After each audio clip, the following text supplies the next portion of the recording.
All right, so welcome to week 2. As I mentioned, we will be talking very briefly about the assessments, just so that we can just share it with the ones who have missed the lecture 1. So first week was a bit of fun. We talked about lots of fun stuff as well, but I'm not going to go to those. I'm just going to go straight to our assessments. So this is going to be the assessments in this course. Class attendance, which is deemed extremely essential, 5% will count towards your total grade. Now, you may be aware of the university policy that your attendance falls short below 70%. You will not be allowed to sit the final exam. So it is really important that you attend all of the classes. And as I mentioned, that attending classes means you are present with your cameras on, with your microphones on, engage in the class, taking part, because we will treat this exactly as a regular class. Online class does not mean that it's not serious. It's going to be just any other class. The only difference is we're just sitting all at different places. There'll be 2 quizzes in this course. And tentatively, as I mentioned, that one of the quizzes will be in week 4 and the other one will be in week 9, tentatively. But there will be 2 quizzes and we will be taking the best, right? So the best performance will be counted towards your final grade. Then we will have midterm exam. Sorry, there was a question. How many quiz you will take and take the best 2?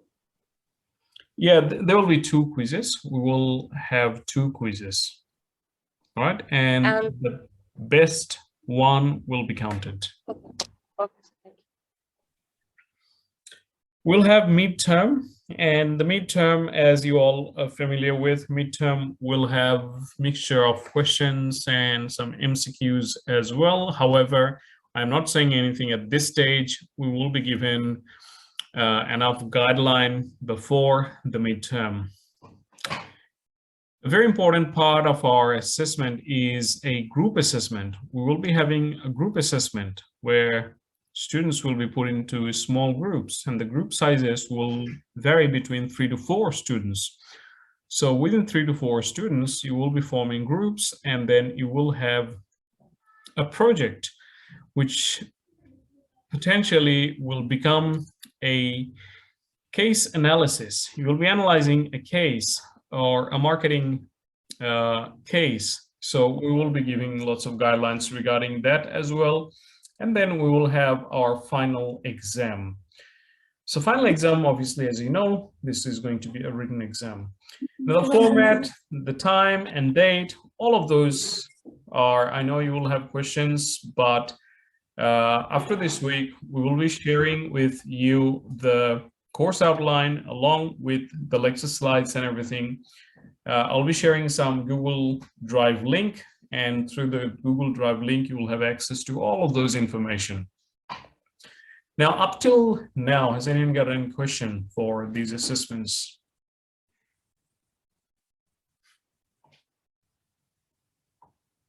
All right. Feel free to raise questions if you have any.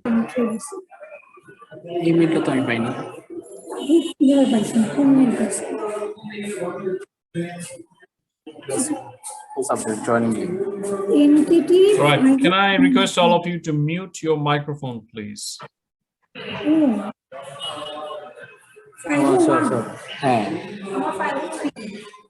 All of your microphone needs to be on mute, unless otherwise you are speaking or being asked to speak.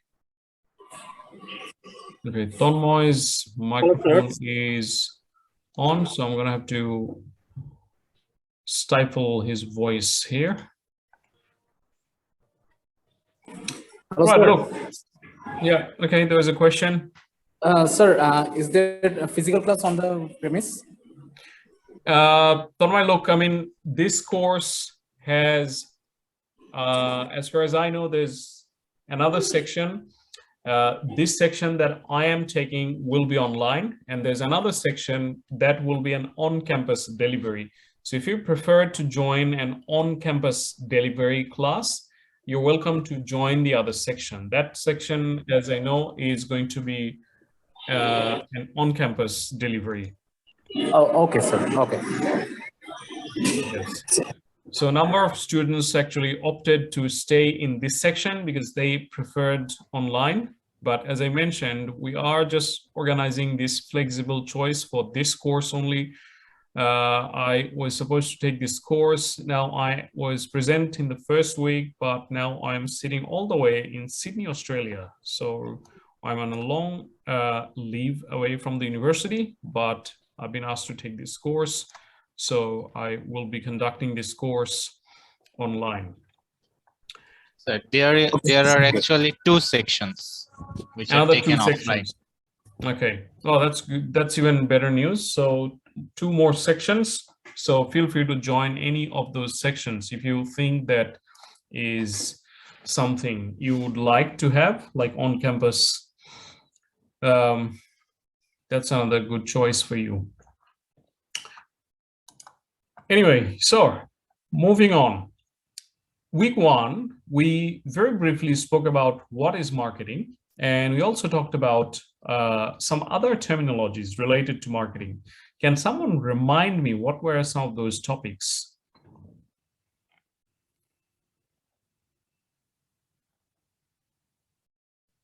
So the last slide with the picture of a baby. Sir, Slide number 21. Mm-hmm. Yeah, we ended there. Ethical practice of marketing. Okay. We did talk about some other topics as well. So I would like to probably just reflect on some of those before we go to new topics. So maybe just randomly asking, what is marketing? If anyone would like to answer, and then see if we can come up with a definition of marketing after week 1. So marketing is creating value to the customer at a profit. Okay, that's good. So we talked about value creation, right? Because many a time there is a misconception that marketing is all about advertising and promotion. That is what marketing is about. And most, or typical understanding is that marketing people, they only sell things to people. But we have to elaborate our perspective and understand that marketing is not merely making sales or promotions and advertisement, but marketing is all about creating value. And yes, there will be some financial gain out of that, which is what we call profit. So that's a very good reflection. Thanks, Tasnia. Anybody else has got anything to share about marketing?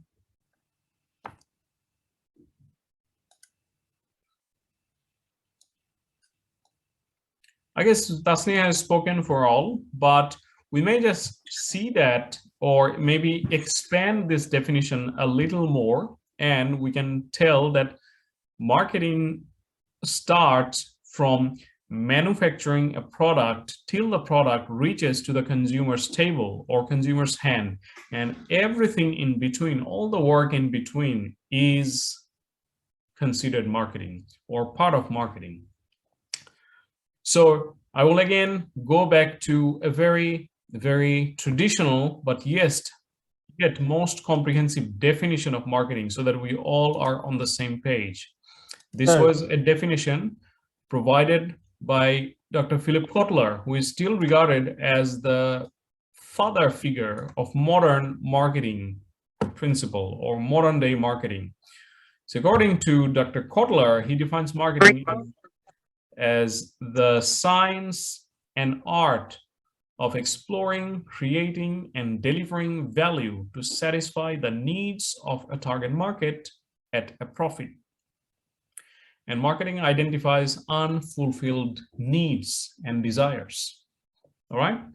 So we spoke about all of these things at length in our previous class, that, the science and art, because in marketing, there are lots of scientific things involved these days. You can see lots of things happening in the digital space. This is all about science, and there are human factors as well. So these are also part of marketing as well. So exploring, creating, and delivering value. Anyway, some other essentials topics that we talked about, and I just don't want someone to just be deprived or from these concepts, so that because I want to just probably walk together, all of us, so that we're all on the same page. I want to talk about marketing segmentation. Can someone tell me what is market segmentation?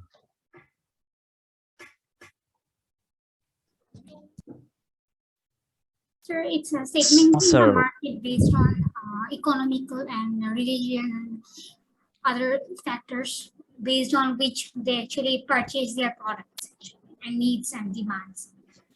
Depends on it. Okay. Anyone else? So dividing Based on the the market into demographics, different based segments. on A small slice in the market. Okay. Yes. So all of you are right. It's slicing the market, right? Slicing this market into small pieces. Because if you can recall, there's something that I mentioned, that you can't sell everything to everyone. You will always have specific buyer or consumer group who will buy specific type of product. For that reason, it is really important for a marketer to be able to look at the whole market and divide the market into small slices or small pieces, and that is called market segmentation. Market segmentation is one concept that we talked about. It's really important. Now, as you can see, this image here illustrates, there's two images. One illustrates how this hand is holding different slices of apple and oranges and pears and all of these fruits together. And in this image down below, you can see that you have your different group of people, but you may not target all of them. Maybe you'll just target one of the group. And that is really what market segmentation is. All right, another concept that we discussed was market positioning. Can someone tell me what is market positioning? So market positioning is like the establishing brand or the product in the consumer mind. Okay, that's good. Yeah, the conception of consumers for a product is a market position. Okay, that's good. I think I have the same concept. It's about how you make your product to be known by your consumer or to the market. Yes, very good. That's good. Nice. So marketing position or market positioning is all about how would you like to be perceived by your consumer group, right? Because we as consumer, we have different perception about different brands, right? The word perception refers to our innermost feelings about different brands. Now, again, I will use usual example or easy examples. Whenever we think about a watch that is very expensive and very prestigious, which brand would you think? Apple. Maybe you will think about Apple smartwatch, Apple. right? Or let's forget about smartwatch. Just general watch. Which brand would first come to your mind? Rolex. Titan. Rolex. Rolex. Yes, probably. Rolex watch prices around $10,000. Maybe you're looking at the the basic one. Maybe the price will start from $10,000, something like that. When it comes to a very luxurious sports car, which one will come to your mind? Which brand will come to your mind? Ferrari. Yeah, different brands will come to our mind, like Bugatti, Ferrari, Lamborghini, right? See, we as consumer, we have different perception. We see the world from our own perspective. Now, brands, they want to create that perception into consumers' mind. And that is what market positioning is. How the marketers, they want them to be seen by consumers. So market positioning is all about establishing the brand or product into consumers' mind, the desired place in the market. And we were talking in relation to this diagram here, what we call a positioning map. And we're talking about automobiles, like, car, different brands of car. And we see that, when it comes to utility and performance, economical and luxury, these are like, two different axes on these four, different sides. And then we were putting different brands into different places. So this is what market positioning is. So every brand or every company out there, they want to create that positioning into consumers' mind, that what is that ideal place that we would like to instill into people's heart and minds about ourselves. So whenever, like Toyota, we've spoken about Toyota, is that Toyota is like a budget car. Most countries, Toyota sells like, massive volume budget car. Yes, they do have some high-end brands as well, like Lexus and some other, types. But in most cases, we see Toyota as a car that most people can afford. So every product in every industry, every product, you will see that every brand, they have been creating that place into consumers' mind. So this is another concept we really needed to learn at the beginning. There's another concept we spoken about was marketing mix. Can someone tell me what was marketing mix? The product, price, place, promotion, and there are other P's also, because the world is changing. So only these 4 P's are not enough. That what you said last day. The new P's are people, process, program, and performance. Yes, very good. See, I mean, there's many ways to look at it, but since marketing began, marketers or scholars, they have been looking into different P's, and they ended up the 4 basic P's, like product, place, price, and promotion. So these are the basic P's, and these basic P's actually refers to the fundamental pillar of marketing, because marketing starts with the product, right? If you don't have a product, we're not even talking about marketing, right? We're starting to talk about marketing only when we have a product. Now, what was the concept of product? Who can tell me what is a product? I think product will be your output that you want to sell to the consumer or in the market. And that output can be tangible or intangible. And Okay, the intangible ones will be services. Yes, very good. That's what I wanted to hear. That product does not only mean something that you can hold or touch. It could also be something intangible as well. So anything that will fulfill the needs and wants of your customer is a product. It could be tangible, it could be intangible. Tangible products, we call those as goods, but intangible products, we call them as services.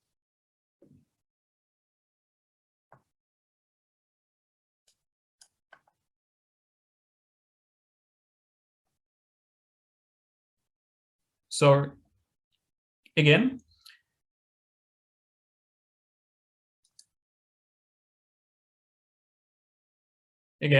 tangible products, we call tangible products as goods, and the ones that are intangible, we call them as services. All right, so we have to keep that in mind. So product is the first thing that we need to understand. Then comes obviously the price, determining the money value of the product, because everything will have a money value. All right, we've got a raise of hands. So Aisha, go ahead. Hello, sir. Assalamualaikum. Walaikum Sir, currently I'm outside Dhaka, so I can't continue the class. Can I leave, sir? Please. All right, Aisha, what would have been the situation if the class was on campus? Tell me. No, sir, it's online, but I want to ask you that how can I get the recording? Yes, no, my question to you was first that what would happen if this class was on campus? Would you still miss the class? Yes, sir, I couldn't join. All right, so you will join the classes from next week, right? Yes, sir. All right, please make sure that you don't miss any class, because I will only mark someone as present if someone is attend for the whole class. If you're just attending for the first 10 minutes, I'll unfortunately not mark you as present. That's the university policy. For the recording, I will send you the links, because what I do generally, I upload the recording into one YouTube channel, and then I share the link with all of you. So if you just use that link, you'll be able to see the class recording. Okay. Okay, sir. Thank you so much, and I make sure that I will not miss any class, sir. Okay. Sorry for this, sir. Yeah, that's all right. I'll take the attendance at the end. I mean, whoever is present in today's class, just keep that in mind that I take attendance, and I'll take the attendance at the end, towards the end. Anyway, all right. So moving on. Price. So price was something we need to understand, because price is the money value. Every product has a money value, and we need to keep that in mind. Then comes place. We talked about that for marketing, place is something that is another important thing, but we just need to keep this one in mind as well, that by place, we don't mean a physical place. It's not a shop always. This is another misconception. People think that place means it always has to be a shop, but we've seen that there's lots of online stores. They're selling products as well, right? Like eBay. There's no shop of eBay. We don't buy things from eBay. Or in Bangladesh, Alibaba, we don't buy, they're not Alibaba, they're called Daraz, but they don't have any physical store. Everything is online, but they're still selling their products. So place is identifying the appropriate channel of distribution. So by place, we mean the channel through which the product or services will be distributed. And finally comes the promotion. So promotion is all about how do you promote the product into consumers' mind. And that could involve many different tools or many different platforms. It could be advertising, it could be sales, it could be publicity, it could be social media, it could be newspaper ad, it could be radio advertisement, all of these. All right, so look, these are some of the basic things we all need to be clear, and I'm repeating these again so that we all understand this clearly. Now, we did talk about some other topics, like in the last week, we talked about consumerism, where we talked about the ethical marketing. Like, ethical marketing has become one of the call for this generation, is that as marketers, our duty will be to make sure that whatever product or services that we sell, we have to be ethical. Consumerism is another concept that has grown in prominence because many countries these days, they want to protect the consumer's right. So brands need to be more aware of their duties, their responsibilities, because previously, at least in the 1960s and 70s, during those times, people could sell anything to anyone, and consumers, they didn't have much right. They just, even if they're selling you crappy product or false product or bad product, you still pay them, and you didn't have any choice. But these days, consumers, they have rights. You can't just sell them dodgy things or rubbish things and get away, because these days there are lots of things. You all know that these days we can review products, right? And the consumer review makes a lot of difference for brands. A bad review could make a brand's reputation go down to the ditch very easily. So there are lots of ways consumers they have right. So anyway. Yes, sir. Yeah, I go think ahead. at the 60s or 70s, there was no marketing concept as well. I think the marketing concept came after 80s or 90s. At Yeah. that time, only the production or product concept was there. Yes, that's right. Sales. So marketing actually had evolved through various stages at the beginning during 1960s and 70s when it was the time of industrial revolution. It was a massive industrial revolution. New industries or establishing, the manufacturing industries are establishing. During that time, it was the time for sales. It was all about brands who are making sales, and then slowly transition into the consumer era like that.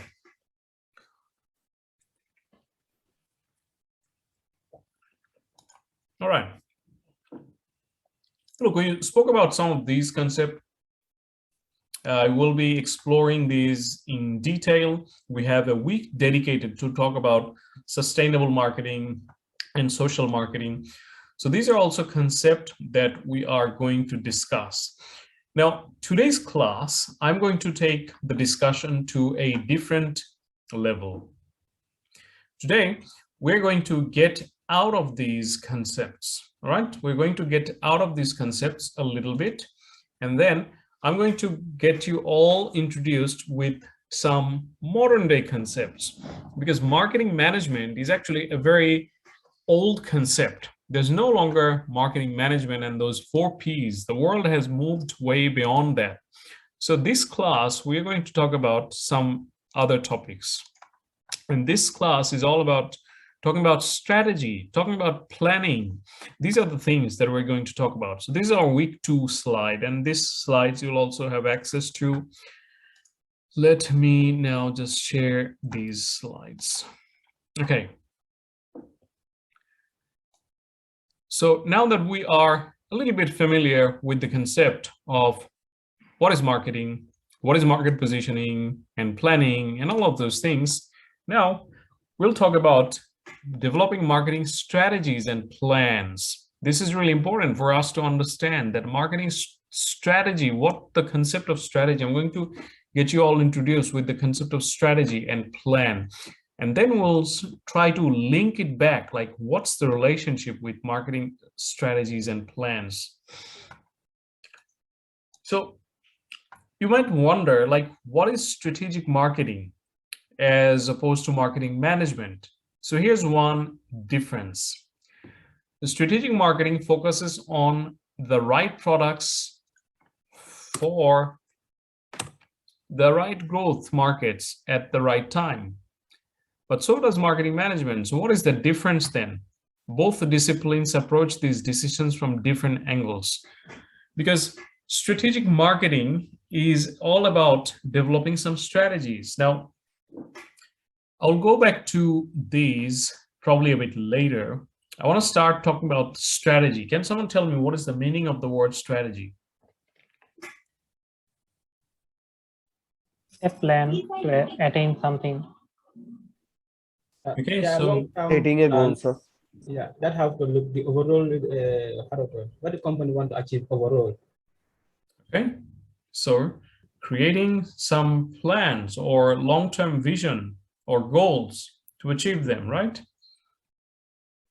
Now, I want to go back a little back in the history and start to talk about the word strategy. How does the word strategy came from? So the word strategy actually came from the military origin, all right? And the person who actually first spoke about the word strategy, probably it was a few thousand years ago, all right? And there's a Chinese military general. His name was Sun Shu. That's how they pronounce his name. So he was the first one who first actually spoke about, he actually wrote this book. The book was called The Art of War. Yes, I have read this. Yes, you've read this book. Wow, that's good. But long time ago. But it was a great book, I guess. Yes. So he was the one in this book, the first time he spoke about, like, how can you, like, create some plan so that your opponents, you can compete with others. You have a good understanding your opponents, and then delivering them something, or battling or fighting with them. So there are lots of like, these are some of the, as you can see, these are some of the excerpt from the book. Know the other and know yourself. 100 challenges without danger. Know not the other and know yourself. One triumph for every defeat. So these are some codes or some theories that emerged from the book called The Art of the War. So this was probably the first time in the history of mankind, like many people, that's what they say, that probably this was the time. But we've seen that time and again in the history speaks better, that strategy was always considered as a plan to defeat your opponent. In the business domain, the word strategy started to gain prominence during the 1950s. That's when the term strategy started to get into business. But before that, it was all about, in the military and warfare, that people used to talk about the strategy, that how they can fight. So the fundamental concept of strategy is all about having a battle plan. All right. So in the business world as well, you need to have a battle plan. It's really essential that you, as a business, you will have a battle plan, because business world, as we all understand, has changed radically. You see massive giants. Last week we were talking about Nokia, right? Many of us, we talked about Nokia. What happened to Nokia? Nokia got just radically perished, deleted from the market, despite being the market leader of the mobile communication technology. They used to have the largest market share in the world, but nowadays they are almost non-existent. We know that there is a brand used to be like the pioneer of digital film and photography. It's called Kodak. I don't know how many of you know the name or you remember the name. Like Fujifilm, Fuji came into the scene much later. Before that, there was Kodak. So Kodak was the one who actually invented the technology, like, the film strips and, the camera and everything. But they're no longer in the market. So there are lots of great examples, and there are lots of, not so great examples. And this is all the result of implementation of successful strategy, having a careful battle plan. The organizations which are doing great is all due to having successful strategy, and the ones that are not doing well is not having successful strategy. So for that reason, it's really important for us to start our thinking from strategic marketing point of view, not only simply marketing management, because marketing management is all about, it's a vague concept to me, as marketing management, yes, it all tells about the product, price, and promotion, all of these P's, but the world has moved ahead. So we just need to understand some of the dynamics of the modern day marketing. So with strategy, there's another concept that's almost obviously, let's before going to that, let's talk about the importance. So these are some of the importance. Maybe we should just reflect on these. I'm sharing these, although you can read, but it's really important for you to develop that perspective. Resources are finite, right? Every organization or every brand, they have some finite resources, money. They don't have unlimited money. So they always have to think that how can we possibly give the best within the finite resources that we have? There is uncertainty about competitive strengths and behavior. Now, many of you have seen, how small startups are massively taking over big brands, right? In different industries, you will see that small startups, very small, niche, humble startups, radically taking over big brands overnight. And this is no surprise. It's happening all over the world. So there's uncertainty that exists. Commitment of resources is irreversible, because once you commit some resources to the consumers, you cannot reverse that so easily, because you've already committed something to the consumers. So you have to think, how can you deliver the best? Decisions must be coordinated between far-flung places and over time. Well, how do you spread your decision over a period of time? So these are some importance of strategy. I mean, we can talk about this for even longer, but what it fundamentally tells us that strategy is something essential these days. Without having strategy, marketers cannot survive with merely having great marketing management. Now, there's another concept we must talk about whenever we talk about strategy. It's called planning. Let's talk about this. What's wrong with this image?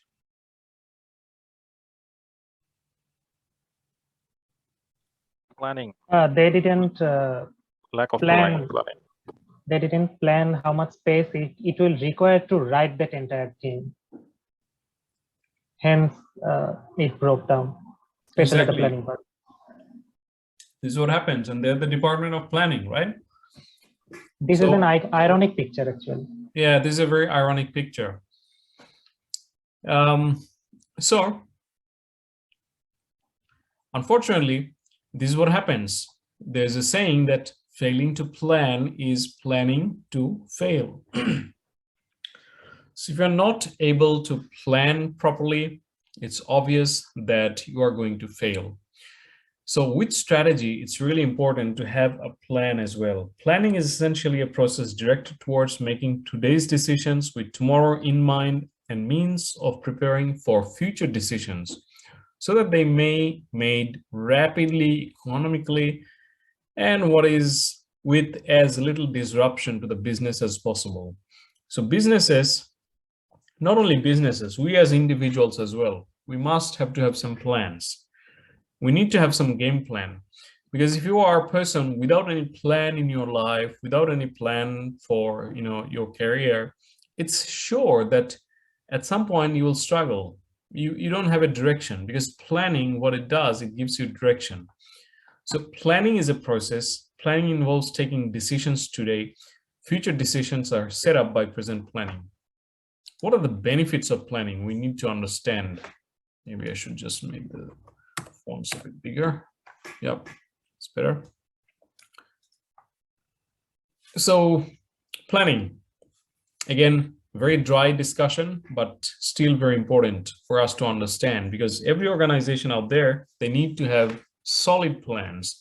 And this, as I mentioned, that does not only relate to organizations. This is even important for us individuals as well, because planning leads to better positions or standing for organization. When you have great plan, that means you are proceeding with a specific direction. It helps the organization progress in ways management considers most suitable, because you have a visual understanding or summary in a board or in a planning map or some tool or in a Gantt chart, that where exactly you're heading towards. Help managers think, decide, and act more effectively and progress in the desired direction. So have a read through these things. I want you to develop this understanding, because some of these will be important for our quizzes as well, that what are the benefits of planning. So it's really important for marketers or organizations to have some plans, because planning will only give you some indication of your future, and with great future you can obviously build a successful brand. So these are the reason we're talking about strategic marketing and planning, because these are all intertwined together. Now here's something we may look at, a diagram. This shows that effective planning, how to do effective planning. So at the center, as you can see, first, you need to be able to articulate a plan.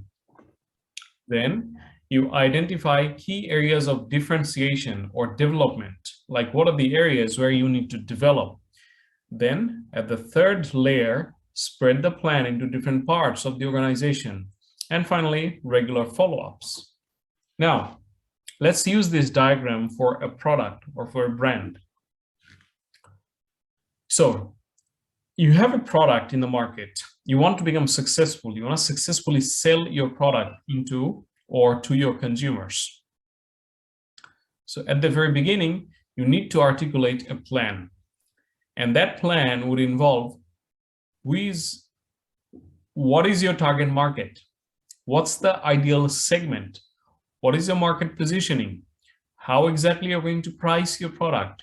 So you totally need to create a plan. So whenever marketers, they're creating a plan, let's say for iPhone, let's say take the example of iPhone, right? Like iPhone, we all know iPhone. We've talked about iPhone. We mostly are familiar with iPhone. So what happens with iPhone is that why iPhone is so successful? Because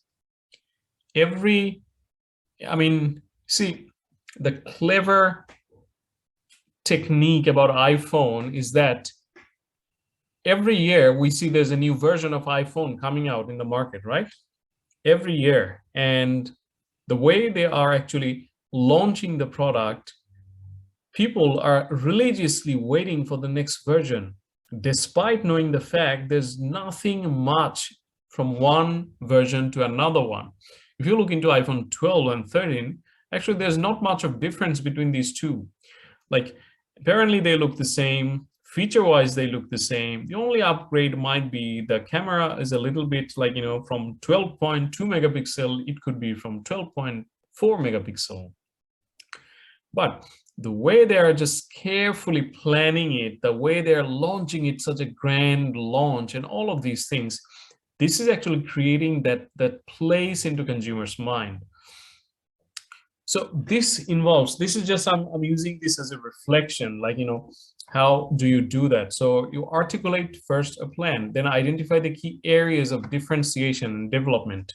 So iPhone, they have planned that we would like to become the market leader in the smartphone industry. So with that plan, they're trying to identify the key areas of their differences and some of the development, like how do they differentiate themselves as opposed to, like, in comparison to the consumer's product, as opposed to other competitors' product. And then spread the plan in different parts of the organization, and then finally regular follow-ups. So this is more like a, I guess, the internal mechanism, how brands are working together or building something. So essentially what boils down to the fact that no matter whatever you want to do, planning is obviously the most important thing.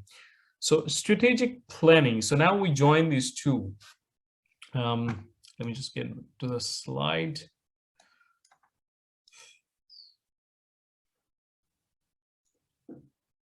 Okay.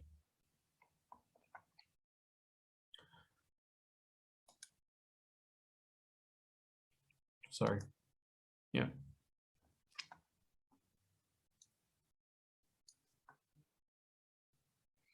Strategy and strategic plans. These are something that we need to keep this in mind, but we also have to keep in mind that strategy and strategic plans are different. So every organization or every brand, they will have some strategy, but they will also have some strategic plans, because strategies are only your plans. Strategic plans, they're different, obviously, because strategic plans will be your long-term vision, which is nicely laid out into like a document, something like that. The strategy may be brilliant in content or logic, but the sequence and timing of the plan may be inadequate. But essentially, again, what it boils down to the fact that strategy specific, your strategy will specify your direction. Now, there are few things that makes your strategic planning into action, and there are three elements. What are these three elements? I'm sorry, I'm just switching between slides so that I can just relate what I'm talking about. An effective marketing strategy is the result of the interplay of these three things: your customers, your competition, and your corporation. So first of all, when you want to build your strategy, first thing you need to keep in mind that what does your consumers want? That is the beginning. At the beginning, you need to understand, what do my consumers want? So as I mentioned before, and like in the last week, I mentioned that the biggest and the most successful brands, they never want to create a product. They always want to solve consumers' problem. So your strategic marketing would start with the notion that how and what my consumers actually want and what can we deliver to them. Then comes, what is competitive state of the market? What competitors are already doing in the market? And then thirdly, you have to think about what is the corporate strategy of the firm. So these are the three things or three elements of strategic marketing we have to keep in mind. Now that we have spoken a little bit about strategic marketing, I'm going to go back to our discussion again, that what is the difference between strategic marketing and marketing management? Now, look at this table very carefully, right? This is very important. There will be questions on these. Strategic marketing versus marketing management. You guys are all doing this course called marketing management, but we've spoken about strategic marketing. See, point of difference, if we say strategic marketing is about long-range decisions which have long-term implications, whereas marketing management is all about day-to-day decisions have relevance in a given financial year. Marketing management is all about, day-to-day, every year, what is happening. That is what marketing management. But whenever we talk about strategic marketing, it's all about having the long-term vision to achieve something for the long term. Orientation. That means, where does it start from? So it all starts from intuition, like what's going to happen in the future. What's your gut feeling says about the future, what's happening in the future. And then for marketing management, it's all about analyzing what's happening. The decision process for strategic marketing is primarily bottom up.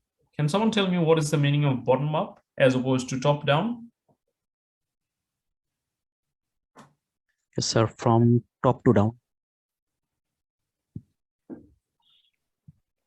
Yeah, it's bottom up might be, let's say, maybe probably taking feedback from, let's say, out of a low level, or let's say from consumer to sort of management, they can take it up here. Yeah, sir, like marketing research done by the company from the That's customer. right. And most successful brands, they actually capture more insight from their consumers, not from what the management thinks. And you see that majority of the very successful brands, you'll see that they'll always have some research or some consumer feedback system, right? Because they always want to hear your thoughts. How was your experience? How did you like the product? Do you have any other suggestion for us? How do we improve? And this was probably the way, even the example of when Apple first launched their iPod, like, the one where you can shuffle the music, you can change the music. Actually, this was never their own invention or creation. This was all the result of consumers, because prior to using iPod, people used to use what? What was the device prior to iPod? What did we used to hear, to learn, like to listen to music? MP3 player or Walkman. Yeah, that's right. We used to use Walkmans and MP3 players and things like that. So the problem with those devices were that when Apple did this survey with the consumers, that what's the problem with these devices? And people said, yes, we cannot easily shuffle or rewind, or the forward music we cannot stream music, or you can download music, and there are lots of problems. So when they put all of these things together into one piece of paper, there you go. You have a new product idea from the consumers. So this is called a bottom-up approach as opposed to a top-down approach. The top-down approach is always what management thinks. So rather than having a management, what management thinks, successful brands or strategic marketing, it all starts from the bottom-up approach. Some other concepts like, relationship with the environment considered ever-changing and dynamic, because yes, the environment is very dynamic. Was there any question? Did anyone want to ask any question? Sir, in the bottom-up approach, can employees participate? Employees of that organization? Only the customers will participate? Is it always from the customer feedback or the internal Of people? course, from the employees. I may have spoken about this one before or not. I don't know if it was in this class. We are talking about Toyota. Toyota is one of the most successful brands in the world, right? Now, Toyota has one great management philosophy. It's called the Toyota Way. In the Toyota Way, they use a Japanese word called Kaizen. I'm just going to type it on the chat screen. So it's a Japanese word, and Kaizen is actually the philosophy through which Toyota became so successful. Who knows Japanese here? Anyone knows Japanese? Can someone tell me what's the meaning of Kaizen?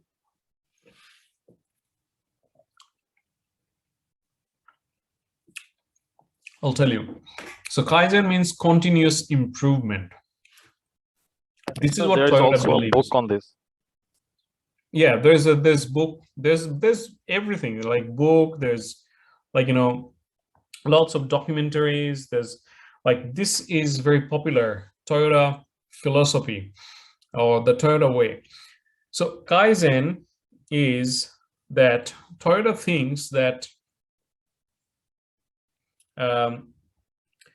they can actually capture more insight from their employees. So what they have in their factories, they have their idea boxes, and they encourage all of their employees to provide ideas.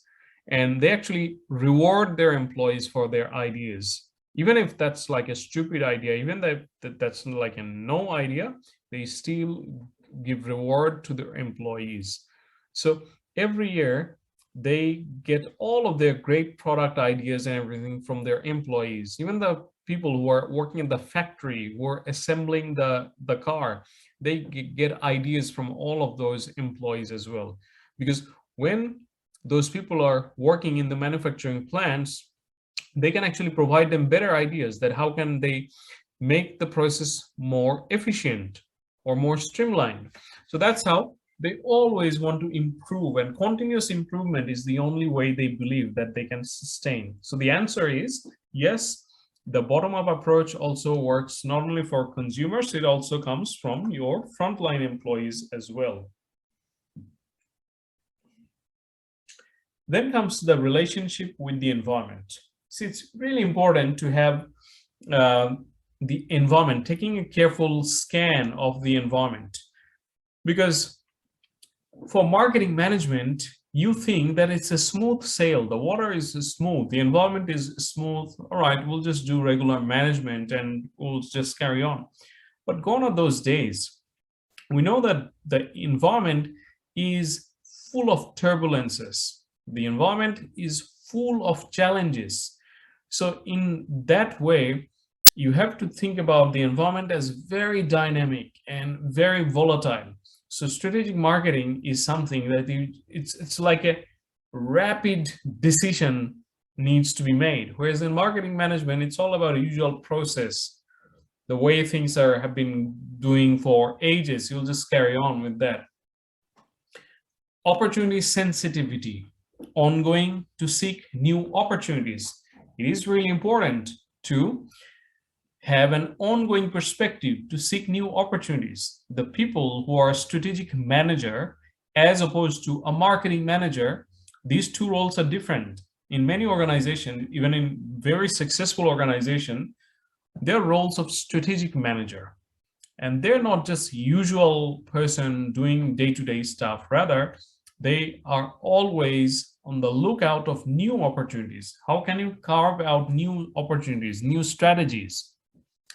So it's like a separate wing. It's like a separate wing. And maybe we can think about. Let me use the analogy of the defense force, right? In every country, we know there's police force, right? There's like police force, and the police, their job is to, yes, ensure that the law and order situation remains good. There's no crime, there's nothing. But in some countries, like in Bangladesh, there's some rapid action battalion, right? Or some commando groups. And why they're different than the police? Who can tell me? Because they're rapid.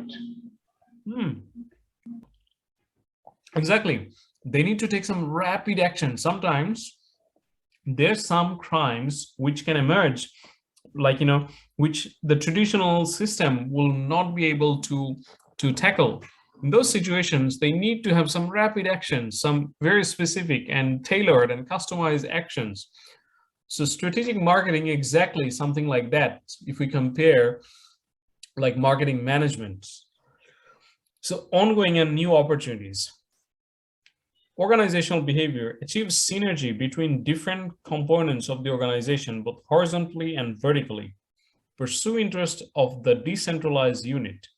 Now, again, pause here. Who can tell me the meaning of the word synergy?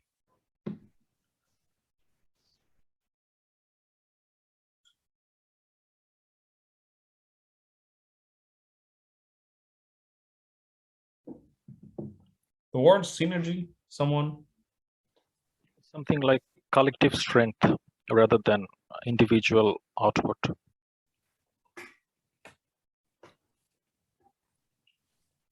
Like right. Anyone else?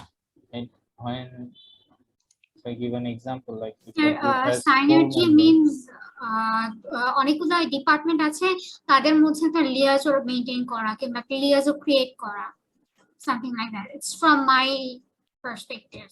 I'm not sure about it. Okay, all right, good. Thanks for that perspective. Anyone else?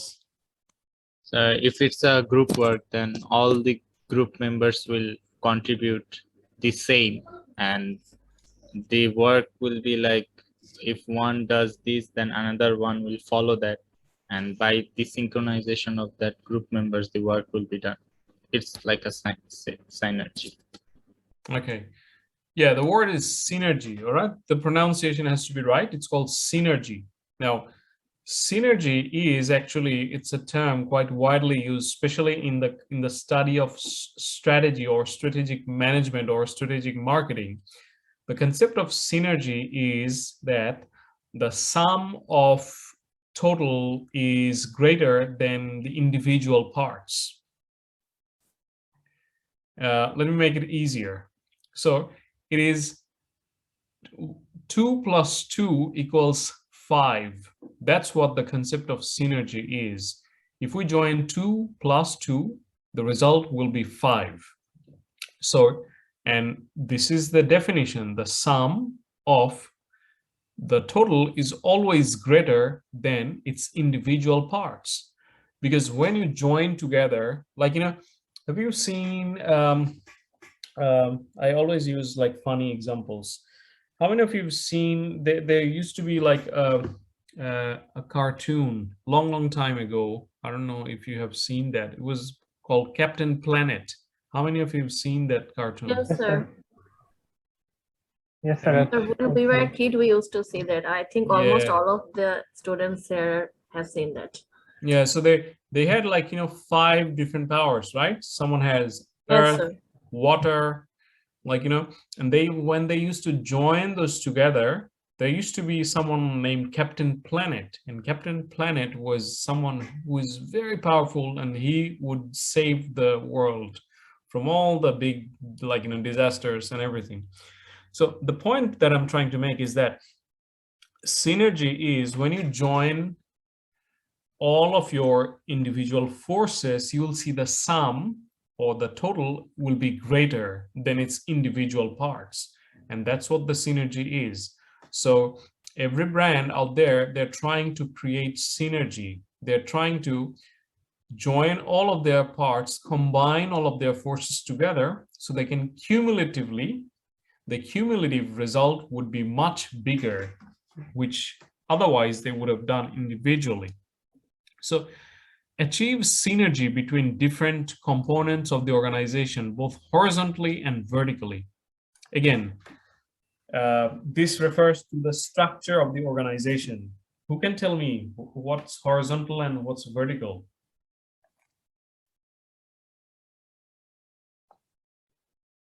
So I think it's talking about management structure. Like some are flat, some are smooth in terms of decision making. Yeah. So management structure, some organizations, they have the management hierarchy. It's like, vertical. Vertical means like from the top to the bottom, right? That is called vertical. But a horizontal structure means it's more decentralized. Nothing is centralized. It's more decentralized. It's like this, horizontal. So it's more empowered. People are more empowered, more authority. You give more decision-making power to all of your workforce rather than some people having all the decision-making. So in strategic management, the organization's behavior is to achieve synergy between different components of the organization, both horizontally and vertically. And marketing management is pursuing interest of the decentralized unit. Only the one that is decentralized, just pursue whatever their interest is. Just use that. Leadership style requires proactive perspective, and in marketing management requires reactive perspective. Okay, we have another hand. Go ahead, Attila. Sir, does synergy occurs only within the organization, or it can happen like two organizations doing a collab or something like that? Well, of course, that might happen if two organizations that are planning to work together, join forces, or merge together. Definitely, that creates synergy. Like brands sometimes collab with celebrities or something at that time because the celebrities working with them, the sales increase tremendously compared to if they just sold it. That's all. Yeah, sure. Good question. It applies to, look, whatever the situation is. Synergy is just a term that reflects that how can you achieve better or higher outcome. And traditional organization, they look for traditional outcome. If you have X amount of input, you get Y amount of output. That's the traditional perspective. But non-traditional or strategy-driven organization, they always want to achieve more. How can we achieve more? And you will have to work out different ways. That could be joining, merging together. And yes, we have seen many big and successful brands. Sometimes they merge together. In some situations, they merge together to achieve better result. And they do joint campaigns because they know that joining forces sometimes could be beneficial. All right. Proactive leadership and reactive leadership. Who can tell me the difference between these two? Proactive are who plan before, and reactive are when something happens and then they react to the situation that, okay, we should do now these things. That's right. So proactive. I got an example from my audit background. As my boss used to tell me, we are internal auditors. We don't need to wait for things to happen before you rectify them. You have to be on top of everything to prevent it from happening before, solving the problem when it happens. Yes. prevention is better than cure, right? There's a saying, prevention is better than cure. So rather than letting anything occur, you are doing something in advance so that it does not occur. That's prevention. And cure is once something has happened and then you are taking some measures. That is cure. So we say that prevention is always better than cure. So prevention is proactive. You need to be proactive even before happening. You need to think that what might happen to us, what could be our problem, what should have, and then you take corrective measures. And marketing management is mostly known as reactive. Mission, if we think about another point of difference, deals with what business to emphasize. In strategic marketing, it deals with what business to emphasize. It's not only that you are looking into one business, but maybe you should spread your business or spread your thinking into other areas as well. Think about that. Whereas in marketing management, it's all about whatever you are doing, whatever you're doing, you just keep doing that. That's what the thing is. So the reason we are talking about this in week 2 of our discussion, so that we have a very clear understanding that why marketing management is no longer enough or sufficient to study. Because with marketing management, we will understand the traditional process, the product, price, promotion, all of these things. But we need to step up. We need to change our game a little bit and think from the perspective of strategically that how can we use strategy to divide or use things. So now we're gonna have some question. Yeah, go ahead, Samina. Sir, why I couldn't understand the concept of delineated business. Can you explain? Okay,